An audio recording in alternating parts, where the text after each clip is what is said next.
Terima kasih klik video ini dan jangan lupa subscribe.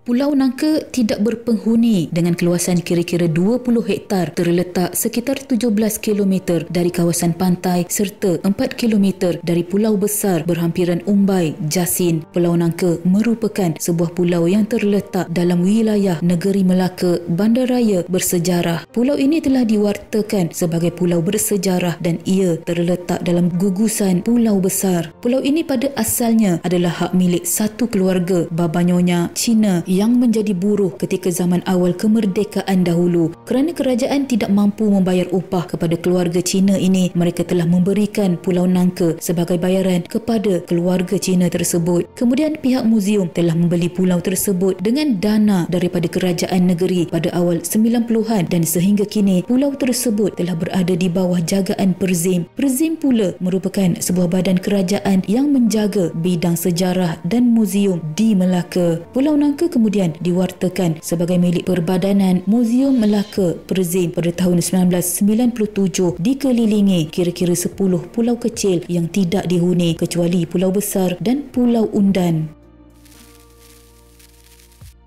Lokasi pulau ini tidak jauh daripada pulau besar, pulau Serimbun dan juga pulau Ular Garang. Kesemua pulau-pulau ini sebenarnya berhubung antara satu sama lain. Di Pulau Nangka ini terdapat banyak batuan pelbagai jenis, termasuklah batuan granit, batuan sungai, batuan konkrit, batuan kaca, batuan besi dan pelbagai lagi jenis batuan yang berada dalam skala amat besar. Batuan tersebut terdapat di sekeliling pulau dan di dalam pulau penuh dengan batuan besar seakan-akan membentuk satu binaan. Batu paling besar terletak di arah tenggara pulau dan ia memiliki saiz sebesar sebuah kapal laut. Berapa ukuran lilit sebenar batu ini tidak dapat dipastikan kerana tiada orang yang pernah mengukurnya secara keseluruhan. Di tengah-tengah Pulau Nangka pula terdapat sebuah bukit dengan ketinggian sekitar lebih kurang 50 meter dari paras laut. Di puncak bukit itu pula terdapat banyak tumbuhan renek, pokok-pokok besar, makam lama dan pelbagai lagi tinggalan sejarah. Dipercayai makam tersebut adalah makam para pejuang semasa era Melaka diserang Portugis dahulu kala. Terdapat juga makam pahlawan di sekitar lereng bukit tersebut yang menghadap ke arah laut, namun tidak dapat dipastikan makam siapa sebenarnya.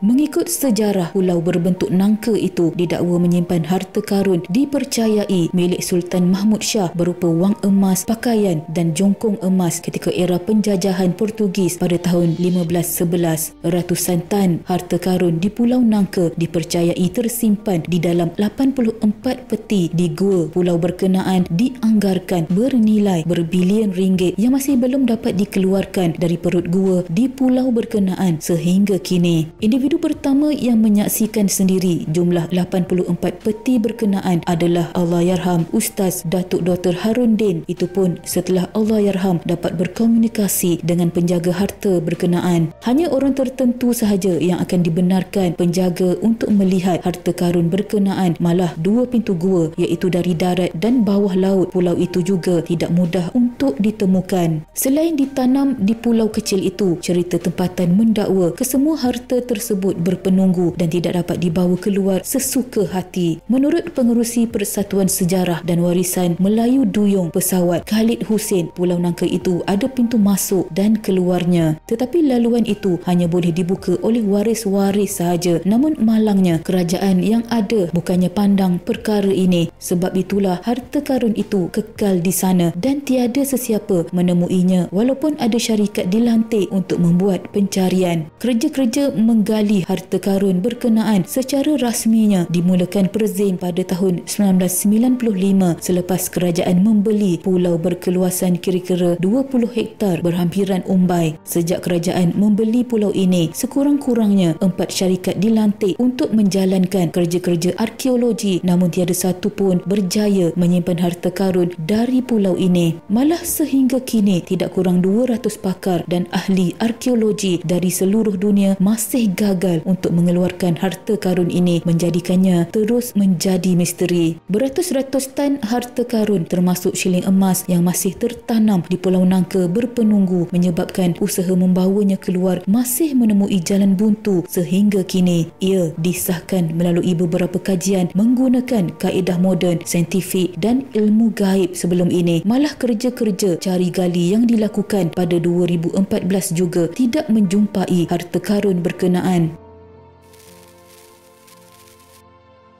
Pada Mac 2015, segala kerja pencarian harta karun di pulau itu sudah dihentikan. Ia berikutan kegagalan sebuah syarikat mematuhi syarat yang ditetapkan apabila merosakkan alam sekitar pulau berkenaan. Selain hanya 2 shilling lama sahaja yang berjaya ditemui sepanjang pencarian di pulau itu. Selain itu, pencarian harta karun memerlukan perbelanjaan besar. Susulan kepakaran tempatan dalam merungkai perkara itu amat terbatas. Itu antara faktor-faktor yang perlu difikirkan sebelum boleh mencari tempat pencarian harta karun, melainkan terdapat syarikat luar yang berminat untuk menyediakan dana. Lagi pula, kebanyakan penemuan harta karun di Pulau Nangka tidak sampai kepada Perbadanan Muzium Melaka, sekaligus membawa persoalan sama ada terdapat pihak yang tidak amanah dalam menguruskan penemuan harta karun di pulau tersebut. Sejarawan negara Profesor Datuk Dr. Ramlah Adam berkata, usaha mencari harta karun di Pulau Nangka Melaka telah dihentikan selepas usaha itu hanya menemui jalan buntu susulan tiada penemuan baharu. Tidak dinafikan pada awal-awal usaha pencarian harta karun di Pulau Nangka ada hasilnya, namun kepingan duit shilling emas itu semua yang sepatutnya dibawa kepada Jabatan Muzium Melaka tetapi ianya tidak sampai, iaitu ada yang hilang.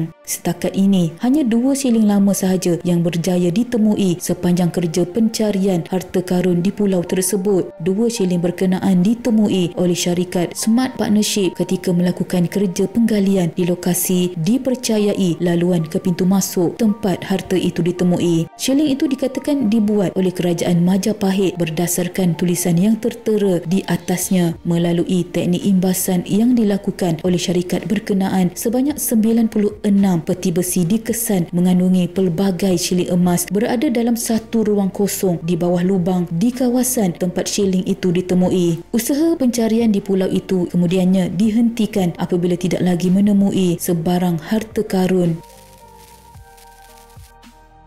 Dikabarkan terdapat banyak cubaan memburu harta berkenaan di mana sebahagian mereka menggunakan dinamit untuk meletupkan batu bagi sampai ke gua yang menyimpan harta tersebut. Tetapi penduduk tempatan percaya adanya halangan mistik yang menghalang harta itu daripada dibawa keluar. Sehingga kini harta tersebut masih lagi berada di Pulau Nangka. Usaha untuk mencarinya menemui jalan buntu. Amat sukar dipercayai oleh akal fikiran sesuatu yang fizikalnya wujud tetapi sukar untuk mencapainya, membuatkan kita tertanya-tanya apakah ini benar atau tidak. Sekiranya benar, maka terbuktilah yang ilmu orang dahulu kala terlalu hebat untuk dirungkai pada masa kini. Sekian.